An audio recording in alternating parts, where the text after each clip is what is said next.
Good evening. I am Odin Rivera, and this is Weasel News.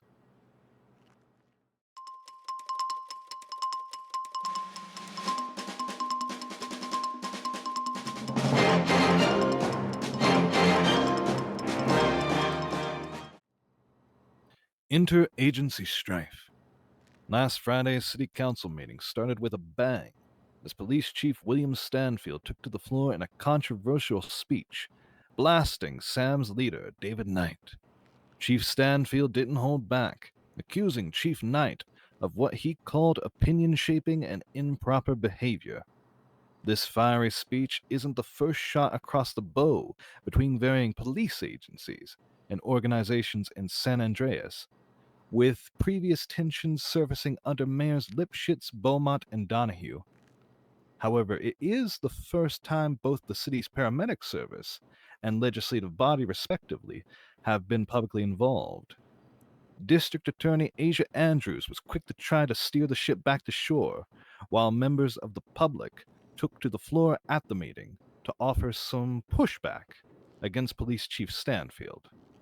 The comments were later condemned by Deputy Mayor Keong Song in an exclusive statement to Weasel News, saying, and I quote, Stanfield's unprofessionalism showed, not only to the council, but to the public. Let's take a rewind and look at how the situation unfolded. We'll start with Stanfield for LSPD. Do you wish to bring anything to the table? Do you have any Yeah, I have concerns? some comments to make regarding some incidents that happened. It's not a very positive thing to start off with, but I will need to address this for transparency. Because I believe the public also has a right to know about these things. Highly esteemed mayor, respected council members, even though I would have preferred not to, I must address something because I believe it serves the transparency and I need to bring up the behavior of EMS Chief David Knight, who unfortunately is not here today for the last 2 weeks. As Chief of the LSPD, it's my ongoing duty to ensure that the department functions as it should. This includes listening to the concerns of my officers as well as assessing extreme situations in which my officers were involved. The department is a delicate ecosystem with rules and order, and one of these rules is the chain of command. This ensures that information reaches the right place without causing disorder within the department. A concept that an EMS chief should actually be familiar with. After Mr. Knight caused lasting damage to an investigation and was rightfully reprimanded by my Stanfield, command make sure you're personnel. yelling. I am Can't hear you. yelling. The microphone. Use a microphone. I'm using the microphone. I All feel right, like thank you. This is not a city council. As a issue. concept that an EMS chief should actually be familiar with. After Mr. Knight caused the damage to an investigation and was rightfully reprimanded by my command, his reaction was so defiant that he began to denounce the LSPD at every opportunity he could find. But did not stop there. Mr. Knight approached several officers in my department to tell me his side of the story, a version that neither corresponds to the truth nor follows logical principles. To me, this is a clear indication that instead of speaking to me, he preferred to find allies within the lower ranks of the LSPD. I call that opinion shaping and improper behavior. However, my officers, as always, conducted themselves professionally and passed these incidents onto appropriate channels. So this information gradually reached me. Not once did Mr. Knight attempt to arrange a direct meeting with me, but instead he tried to steer sentiment among the officers. Him not being here today shows the same sentiment. This kind of behavior can endanger the fundamental pillars of good relations between departments. The more I look into this matter, the more widespread the network behind these actions seemed to be.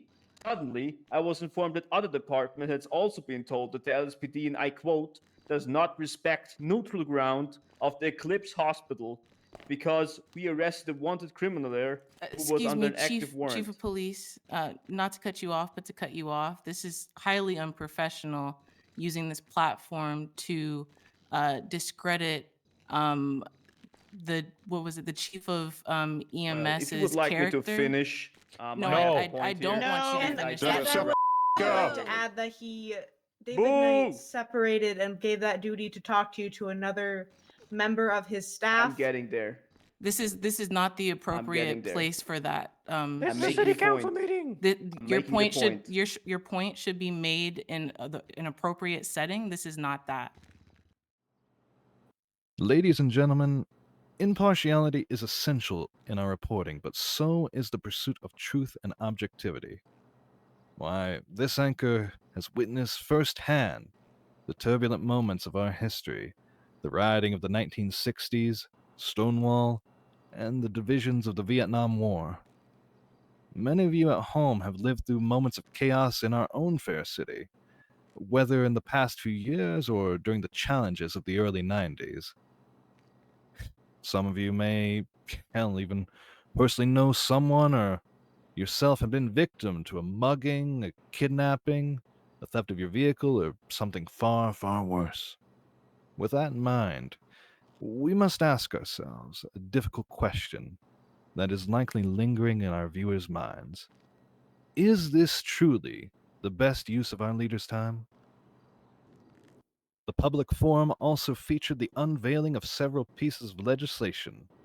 Mayor Winters has vowed to continue supporting the San Andreas Compassionate Use of Cannabis Regulation Act of 1999, an initiative originally proposed by Mayor Isaac Fitzgerald and modeled after California's own Compassionate Use Act of 1996. While California remains the only state where marijuana is legal for medical use, that soon may change, potentially allowing dispensaries within the city and the state to be officially licensed by the Department of Commerce and permitting citizens to carry a designated amount for medicinal purposes. According to Mayor Winters, the law has garnered widespread support in a recent referendum and now has the political backing necessary to ensure its passage.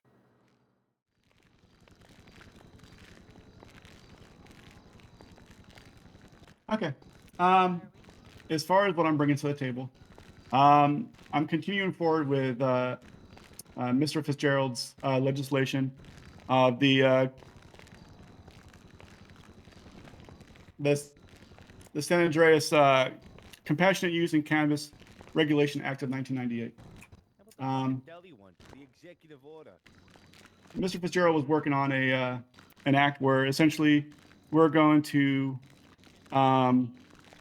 legally allow recreational marijuana to be purchased at a dispensary here in San Andreas. Fighting's a great workout.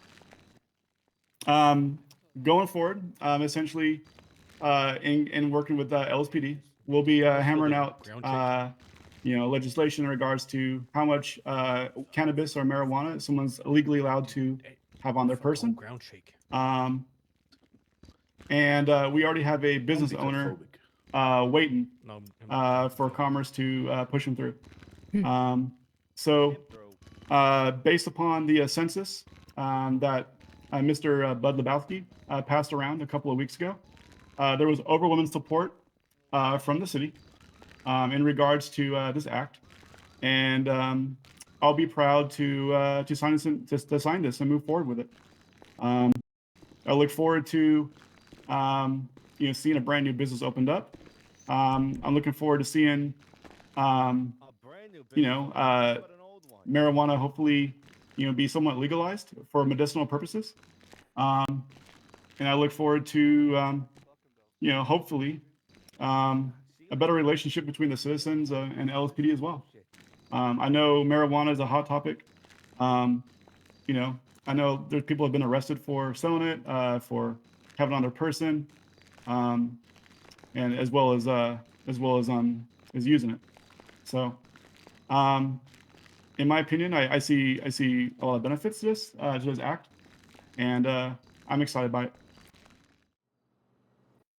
Among the bills introduced by the legislature as well are two proposed by Councilwoman Kimora Song, the Safe Disposal and Public Health Act, aimed at improving needle disposal practices, and the Los Santos Taxpayer Transparency and Accountability Act, which calls for more comprehensive public reporting on tax revenue and budgeting.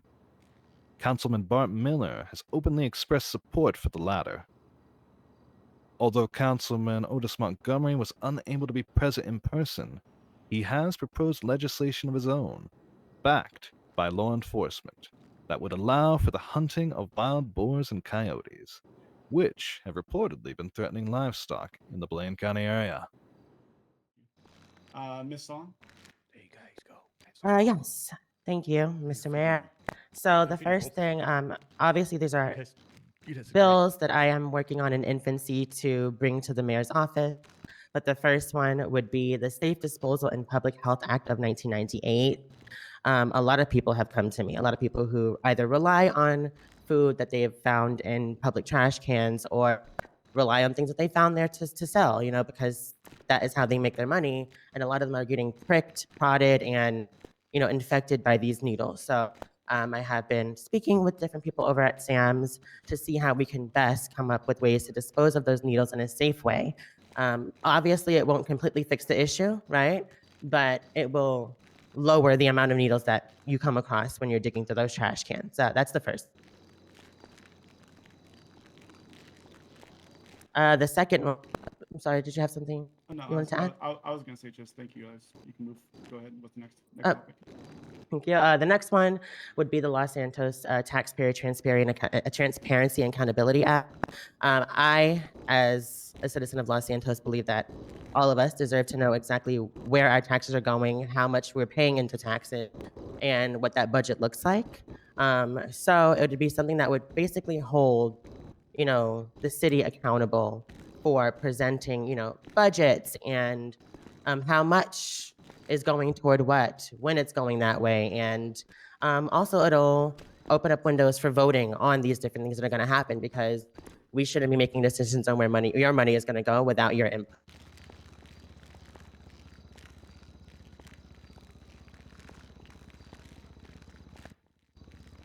And those are my main 2 points for now. Thank you. Thank you, Councilman Song. Mr. Miller? Yes. I would like to echo my fellow council member, Ms. Song's comments. I'm also concerned with transparency for where our taxes are going, our ability to vote on where that money is being spent. And I've also been spending some time talking to some of the local businesses about their concerns. I don't have any specific legislation at that time regarding that. I'm curious to hear from the public what their concerns are so I can prioritize what they'd like us to work on.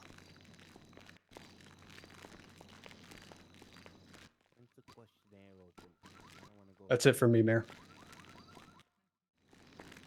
The next peaks that I want to bring forward, it was brought to us by Otis Montgomery of Blaine County.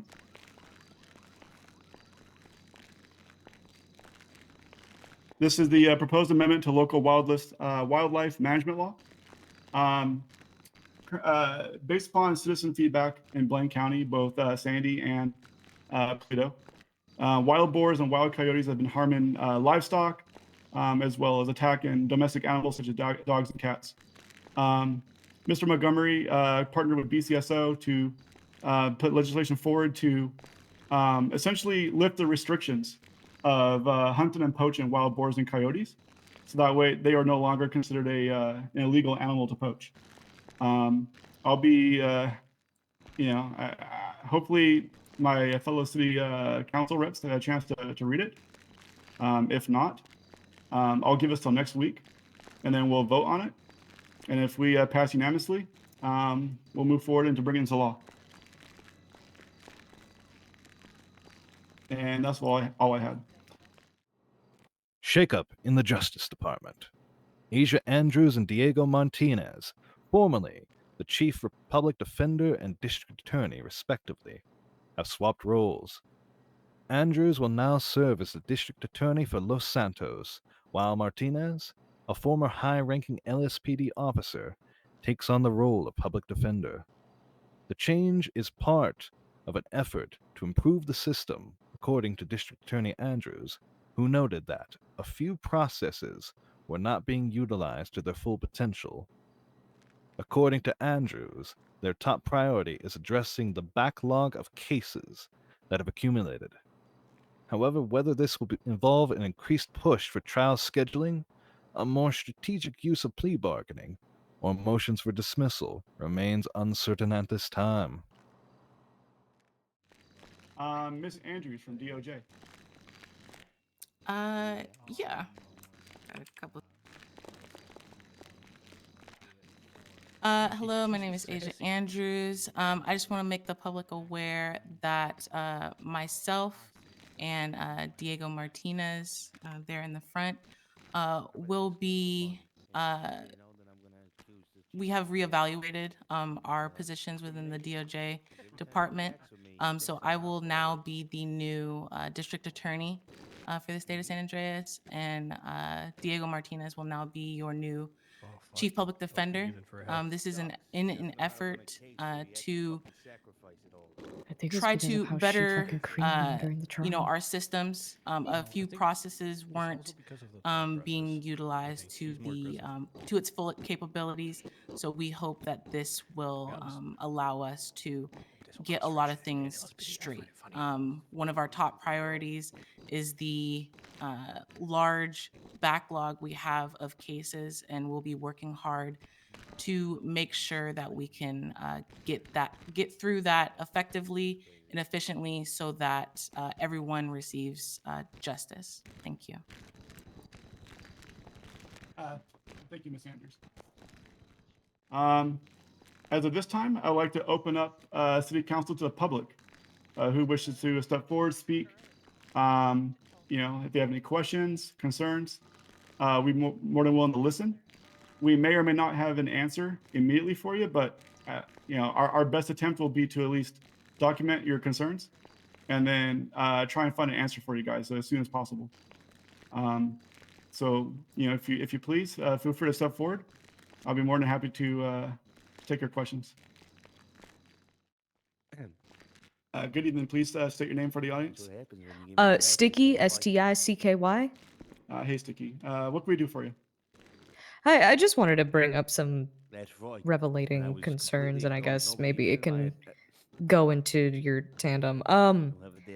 It's become increasingly obvious that the Vinewood elite has taken into control our media, and I find it incredibly concerning that they're also part of our politics, which, again, if someone who is in control of media is also in control of our politics, wouldn't that raise a bunch of red flags, especially if they're trying to hide or undermine any of their own insecurities, flaws, or inactions? That way they can make themselves seem like the heroes.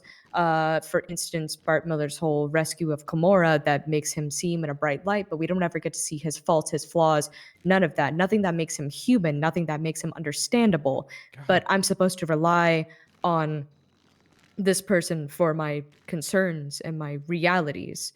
A reality of which, for example, I have done the appointments and I have signed everything in regards to my name change, and I hear nothing. I have been pulled and pushed across left, right, and center to different people, middleman after middleman, and it's just become infuriating. And it's just one of those, it's just a very, concerning flag of, what are the credibilities for the people in your pockets? I know, I understand. In regards to those who are up front here at City Council, those are members of the public who put their names in and were voted in.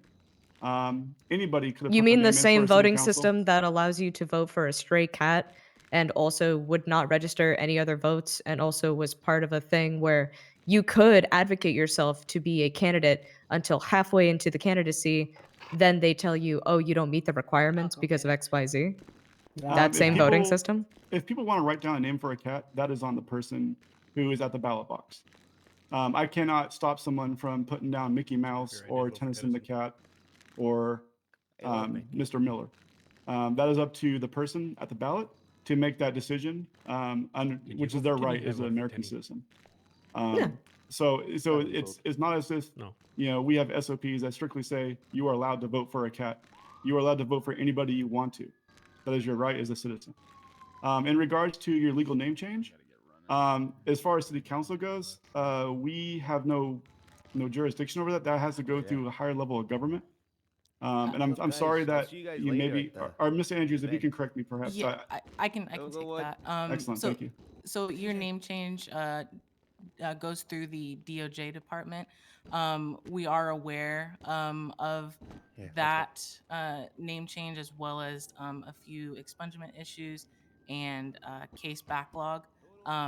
As I spoke of before, we've been dealing with our own internal issues in regards to making sure that things are processed correctly. And I do recognize that that is a misstep on our part, and we are working to resolve that. But yes, name changes are not an error on the part of City Council. That would be DOJ. I understand. I only brought it up to, for instance, Kay or Kyung Song, Kimura's sister. I always her name. I just call her Kay. I brought it up to her because I did the appointment as asked 2 weeks ago after a snarky officer or Ossifer told me that he would not take my name seriously unless it was put onto a quote unquote legitimate license. So I can't carry any identification that is considered legible or legitimate because it bears a name that I do not go by anymore. And I am trying to do the rightful process.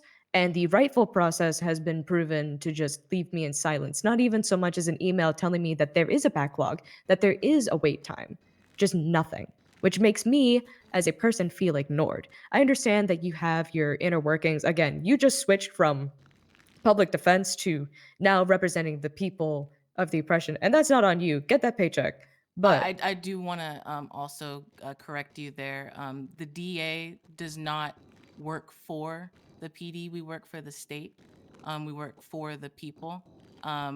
If, say, a civil matter were to come up for LSPD, they would need to seek legal representation just like everybody else. If something were to happen where the LSPD or the BCSO were to come into some sort of criminal charges, we would, address that accordingly. We do not work for the oppression, if you will. We still work for the people, just like public defense. gotcha. I mean, again, just chase that paycheck, baby girl. The economy is something.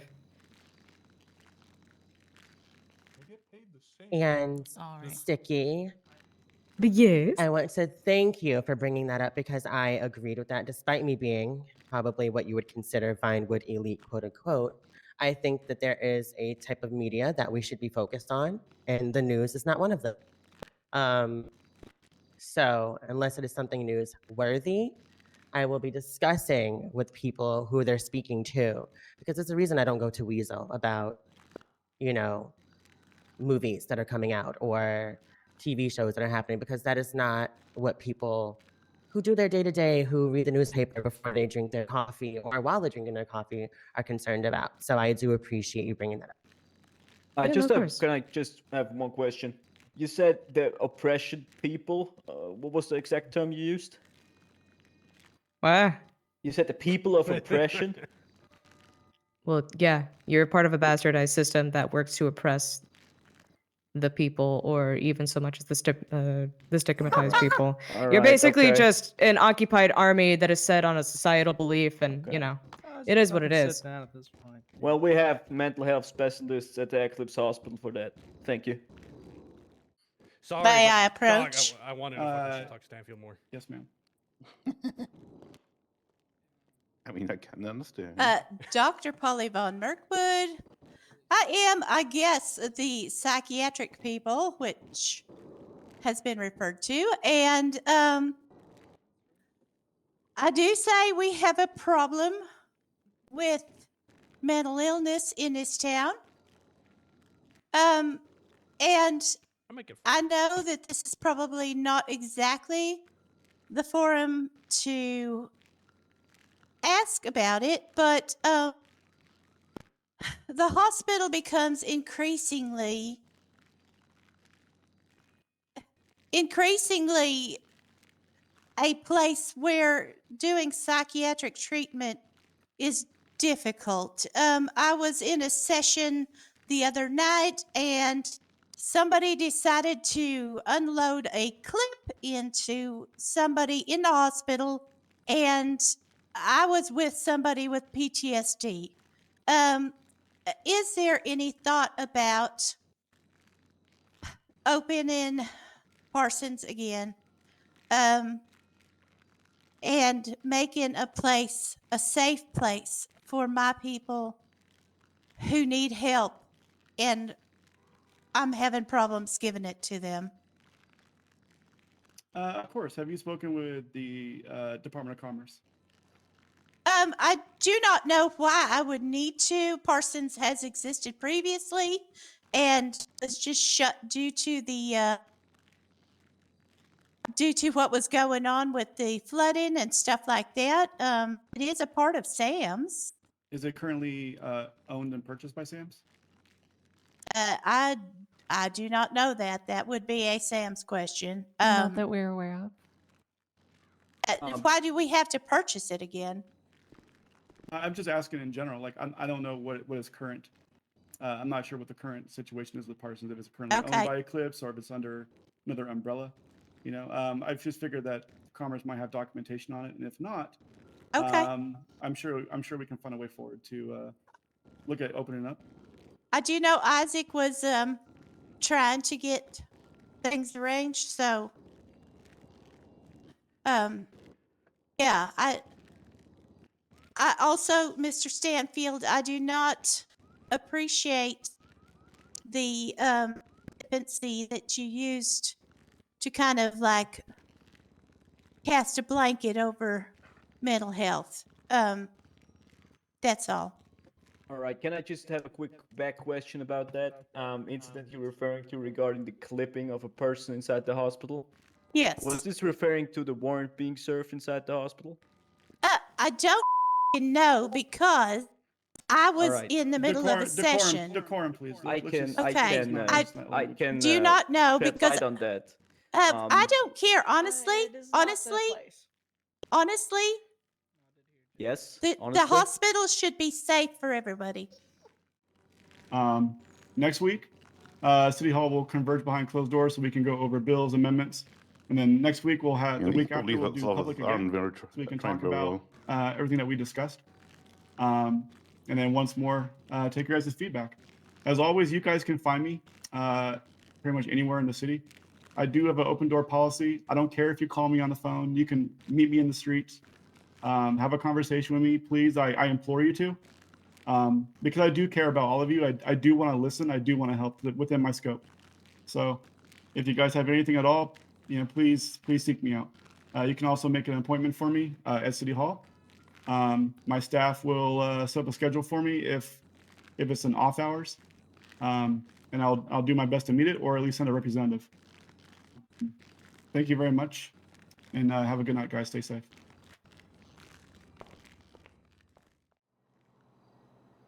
Well, folks, it looks like that's all we have time for. Thank you again for tuning in with us. I am Odin Rivera, and this has Weasel News. Have a wonderful night.